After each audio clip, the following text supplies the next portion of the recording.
Hello students, welcome to this session on 12 OCM. We have started chapter number 1. In our last session, we discussed about 14 important principles coined by Henry Fayol. In our today's session, we are going to study theory of management, which is derived by F.W. Taylor, which is known as theory of scientific management. So first, let us go to the screen. Now, in this session, we are going to cover this F.W. Taylor's scientific management theory. So let us elaborate this theory with the help of textbook. So textbook ची screen सर्वांना visible असेल.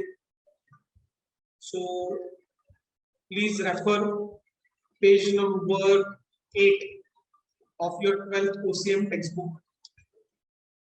F.W. Taylor's scientific management theory. Taylor, 1856 to 1950. He was an American who started his career as a machinist in Midwell Steelworks, Philadelphia, and gradually through his hard work and progress rose to the position of the chief engineer. He introduced his observations and experiments based on scientific data. Taylor's approach towards management is termed as scientific management.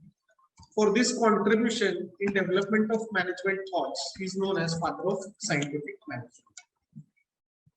So F.W. Taylor यांनी त्यांच्या करिअरची सुरुवात ही machinist म्हणून केली Philadelphia इथं. त्यांच्या हार्डवर्कनं लवकरच त्यांना चीफ इंजिनियर बनवलं आणि चीफ इंजिनियर म्हणून काम करत असताना त्यांनी अनेक ऑब्झर्वेशन्स केले, काही एक्सपेरिमेंट्स केले जे बेस्ड ऑन सायंटिफिक डेटा होते आणि या सायंटिफिक डेटाचं अनालिसिस करून त्यांनी काही प्रिन्सिपल्स डिराइव्ह केली ज्याला म्हणतात प्रिन्सिपल्स ऑफ सायंटिफिक मॅनेजमेंट. त्यांचं जे कॉन्ट्रीब्युशन आहे मॉडर्न मॅनेजमेंट थिअरी मध्ये यासाठी त्यांना फादर ऑफ सायंटिफिक मॅनेजमेंट म्हणूनही रिगार्ड केलं. तर टेलर्स मॅनेजमेंट थिअरी ही सायंटिफिक एक्सपेरिमेंट्स वरती बेस्ड आहे. This theory involves the application of scientific approach to the decision making and solving them at the same time. So टेलरची जी management theory ती scientific experiment वरती based आहे ज्याच्यामध्ये scientific approach use केला जातो डिसिजन मेकिंग साठी आणि problem solving. Now according to Taylor the problem should be solved by scientific techniques rather than the rule of thumb and the trial and error approach. So जो काही problem आहे तो scientific manner मध्ये solve केला पाहिजे rather than using trial and error. So trial and error approach जो आहे तो अवॉइड केला पाहिजे आणि सायंटिफिक मॅनर मध्ये जो काही प्रॉब्लेम आहे तो सॉल्व्ह करणं गरजेचं आहे. आता याच्यासाठी एक डेफिनेशन दिली आहे सायंटिफिक मॅनेजमेंटची by Frederick Taylor. So scientific management consist of knowing what you म्हणजे management want men to do exactly and seeing that they do it in the best and cheapest manner. So management principle किंवा principal of scientific management किंवा scientific management म्हणजे काय, तर एक तर मॅनेजमेंटला हे माहिती पाहिजे की त्यांना त्यांच्या एम्प्लॉईज कडून काय करून घ्यायचं. So what management wants from its team, from its employees, from its subordinates, and just ensure that they are doing it perfectly in best and cheapest way. So scientific management means knowing what employees should do and getting it done from employees in best and cheapest manner. So this is scientific management. तर या scientific मॅनेजमेंटचे काही principles आहेत जे आपण आता बघूया. तर पहिलं प्रिन्सिपल आहे की science not rule of thumb. In order to increase the organizational efficiency, the rule of thumb method should be substituted with the methods developed through scientific analysis of code. Rule of thumb म्हणजे काय? तर rule of thumb म्हणजे अशा गोष्टी ज्या अनसायंटिफिक आहेत, ज्या baseless आहेत, ज्या कुठलाही बेस नाही, ज्या अनरिअलिस्टिक assumptions वरती आधारित आहेत. This is rule of thumb, no scientific base. So rule of thumb method should be avoided and it should be replaced by scientific analysis of work. So scientific analysis of work करून हे replace केलं पाहिजे. Rule of thumb. Rule of thumb decisions are based on personal judgments of the manager. Taylor insisted upon scientific method for every small work. This principle is concerned with selecting the best way of performing a job after scientific analysis of that job and not by trial and error method. Standard required time and standard output should be defined by the manager. This will help in saving time and human energy, and this will result into expected standard output. According to Taylor, even a small production activity like loading iron sheets into boxcars can be scientifically planned. So organization मध्ये तुम्हाला कोणतीही गोष्ट जरी करायची असेल, कोणतीही task करायची असेल, कोणतीही असाइनमेंट असेल, तरी पण ती सायंटिफिकली प्लॅन केली पाहिजे. त्या असाइनमेंटचा पहिल्यांदा प्रॉपर स्टडी केलं पाहिजे, सायंटिफिक स्टडी केलं पाहिजे, आणि मग ती असाइनमेंट परफॉर्म करण्याची जी सायंटिफिक मेथड आहे ती फाइंड आउट केली पाहिजे. ती करत असताना त्या असाइनमेंट साठी लागणारा स्टँडर्ड टाइम आणि त्याच्यात मिळणारं स्टँडर्ड आउटपुट हे पण डिफाईन करणं गरजेचं आहे. सो स्टँडर्ड रिक्वायर्ड टाइम आणि स्टँडर्ड आउटपुट हे डिफाईन केलं पाहिजे. याच्यामधून टाइम आणि एनर्जी ही सेव्ह होणार आहे आणि एक्सपेक्टेड स्टँडर्ड आउटपुट मिळेल.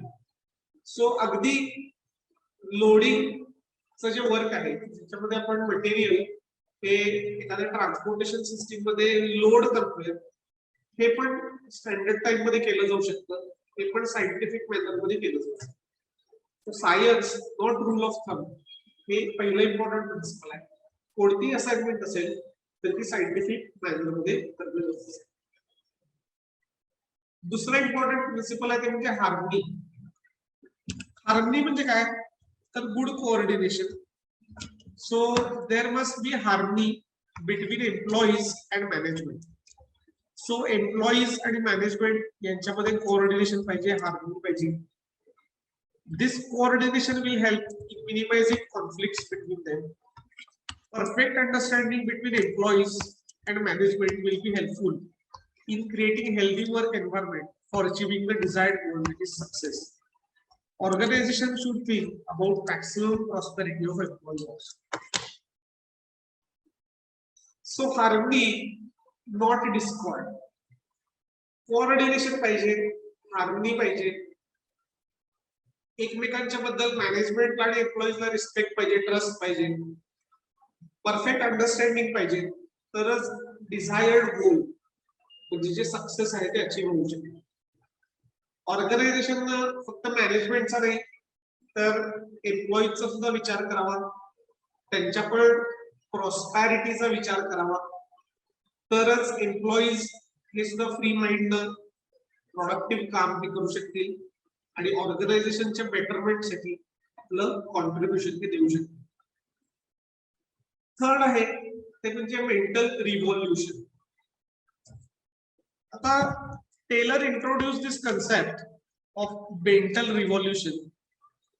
दिस principle focuses on change in the attitude of employees and management towards each other. Both should realise their equal importance in organisation. They should give full cooperation for achieving goal of the organization. This will increase the productivity and profits. So employees and management ने त्यांचा mindset हा change केला पाहिजे. एम्प्लॉईजला असं जर वाटत असेल की मॅनेजमेंट आम्हाला एक्सप्लॉइट करते तर ते चुकीचं आहे. मॅनेजमेंटला असं वाटत असेल की एम्प्लॉईज काहीच काम करत नाहीत तरी पण रेम्युनरेशन घेत आहेत तर हे पण चुकीचं आहे. सो दोघांनी पण एकमेकांचा रिस्पेक्ट केला पाहिजे, दोघांनी पण एकमेकांच्या बद्दलचा जो माइंडसेट आहे तो चेंज केला पाहिजे. आणि मॅनेजमेंट आणि एम्प्लॉईज दोघांनी पण ऑर्गनायझेशन फर्स्टचा विचार केला पाहिजे. एकमेकांना फुल कोऑपरेशन देऊन ऑर्गनायझेशनचे गोल अचीव्ह करण्यासाठी मॅनेजमेंट गाईड केलं पाहिजे आणि एम्प्लॉईजने त्या गाईडलाईन्स इम्प्लिमेंट केल्या पाहिजेत. याच्यामधून प्रोडक्टिव्हिटी पण वाढणार आहे आणि प्रॉफिटेबिलिटी पण वाढणार आहे. यासाठी मेंटल रिव्होल्युशन महत्वाचं आहे, माइंडसेट चेंज करणं याच्यामध्ये महत्वाचं आहे. फोर्थ इम्पॉर्टंट प्रिन्सिपल आहे cooperation, not individually. This principle emphasizes on mutual cooperation between workforce, that is employees and management. Due to cooperation, trust, team spirit, etc., internal competition will turn into healthy working environment. Management should always consider the suggestions given by the employees in the decision-making process. Employees should be treated as an integral part of organization in all respects. At the same time, employees should resist themselves from going on strikes and making unnecessary demands from the management. They should treat each other as two pillars of the organization. So cooperation महत्वाचं आहे. Individual records पेक्षा team work महत्वाचं आहे. ऑर्गनायझेशनचे गोल achieve होणं जास्त महत्वाचं आहे. सो कोऑपरेशन नॉट इंडिव्हिज्युअली या प्रिन्सिपलचा फोकस हा म्युच्युअल कोऑपरेशन वर आहे की एम्प्लॉईज आणि मॅनेजमेंट दोघांनी पण एकमेकांना कोऑपरेट केलं पाहिजे. एकमेकांच्या मध्ये ट्रस्ट, टीम स्पिरिट हा बिल्ड केला पाहिजे. त्याच्यातून एक हेल्दी वर्किंग एन्व्हायरमेंट क्रिएट होणार आहे, हेल्दी इंटरनल कॉम्पिटिशन क्रिएट होणार आहे. त्याच्यामध्ये एम्प्लॉईजना डिसिजन मेकिंग मध्ये पार्ट प्ले करता येणार आहे. Employees will be integral part of the organisation आणि एम्प्लॉईज हे ऑर्गनायझेशन फर्स्ट या भूमिकेतून काम करतील. त्यामुळे ते अननेसेसरी डिमांड्स करणार नाही, स्ट्राईक्स वरती जाणार नाही. जर ऑर्गनायझेशनने एम्प्लॉईजना रिस्पेक्ट दिला तर एम्प्लॉईज ऑर्गनायझेशनचा रिस्पेक्ट दिला. त्यासाठी कोऑपरेशन महत्वाचं आहे, not individual. So mutual cooperation important आहे. Respect, mutual respect between employees and management. This is important to achieve the organizational goals. Fifth principle आहे ते म्हणजे division of responsibility. Proper division of work should always be accompanied with division of responsibilities between the managers and employees. Major planning is done by the top and middle level management authorities, whereas employees are concentrating on its execution. The reporting is done as per the instructions given by their superiors. Managers should always help encourage and guide the employees. It helps for the best performance of managers as well as employees. So division of work ही केली पाहिजे. Division of work मध्ये responsibilities divide केल्या पाहिजे. Sorry, जे planning आहे ते top level management करणार आहे. जे एक्झिक्युशन आहे ते मिडल आणि लोअर लेवल मॅनेजमेंट करणार. तर त्यांनी प्रॉपर एक्झिक्युशन करायचं जर असेल तर त्यांना प्रॉपर डिव्हिजन ऑफ रिस्पॉन्सिबिलिटीज करून दिल्या पाहिजे. मॅनेजर्सनी हेल्प करायची आहे, एनकरेज करायचं आहे, गाईड करायचं आहे एम्प्लॉईजना, so that employees can give their best. So जर वर्कलोड असेल एखाद्या एम्प्लॉईला तर तो रिड्यूस केला पाहिजे आणि एखाद्या एम्प्लॉईला जर अजिबात वर्कलोड नसेल तर त्याला वर्कलोड दिला पाहिजे. So proper balancing of responsibilities केलं पाहिजे. So division of responsibility will lead to the accomplishment of the greater results for the organization. Therefore, division of responsibility is important. Lastly, development of employer and employees for greater efficiency and maximum prosperity. Employer ची पण development व्हायला पाहिजे, employee ची पण development. सबका साथ, सबका विकास, सबका विश्वास, सबका प्रयास. So best performance of any organization always depends on the skills and capabilities of its employees to a great extent. Thus, providing training and development programs to the employees whenever required is very essential. It ultimately affects the profitability of the organization. Each employee should be given proper opportunity to attain greater efficiency and maximum prosperity. ऑर्गनायझेशनचा जो best performance आहे तो नेहमीच एम्प्लॉईच्या skills आणि capabilities वरती dependent. त्यामुळे एम्प्लॉईजला जर proper training दिलं, development एम्प्लॉईजची केली तर ऑर्गनायझेशन बेस्ट परफॉर्म करू शकतो. यासाठी ट्रेनिंग आणि डेव्हलपमेंट वरती काम करणं इसेन्शियल आहे. याचा अल्टिमेट इम्पॅक्ट हा प्रोडक्टिव्हिटी आणि प्रॉफिटेबिलिटी एनहान्स होण्यामध्ये होणार.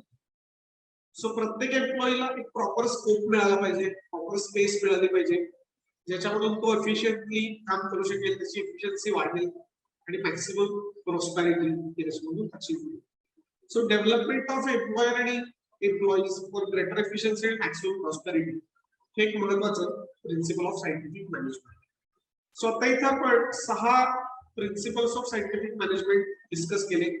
पहिला आहे science not rule of thumb, दुसरा आहे हार्मनी नॉट डिस्कॉर्ड, तिसरा आहे मेंटल रिव्होल्यूशन म्हणजे माइंडसेट चेंज, चौथा आहे कोऑपरेशन म्हणजे म्युच्युअल ट्रस्ट, पाचवा आहे डिव्हिजन ऑफ रिस्पॉन्सिबिलिटी म्हणजे डिव्हिजन ऑफ वर्क, आणि 6वं आहे development of employee for greater efficiency and maximum prosperity. हे होणार आहे through training and development. So training आणि डेव्हलपमेंट मधून एम्प्लॉयर आणि एम्प्लॉईज यांचा विकास होऊ शकतो, यांच्या कॅपॅसिटीज एनहान्स होऊ शकतात आणि त्याच्यामुळे एफिशियन्सी आणि प्रॉस्पेरिटी येईल.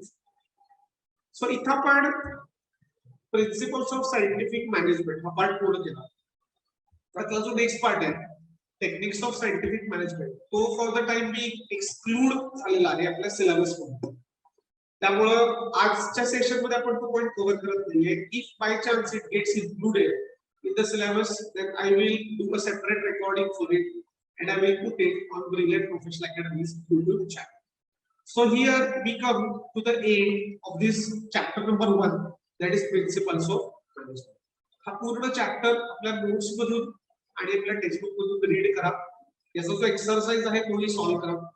याच्यामध्ये जर काही डाउट्स अराइज झाले तर ते आपण आपल्या मॅरेथॉन क्लासला आपल्या पुढच्या सेशन मध्ये आपण chapter number 2 functions of management ला सुरुवात करणार आहोत. So for the time being, friends, I take your leave and we will meet in our next session. Till then, take care, keep studying. Thank you so much. All the best.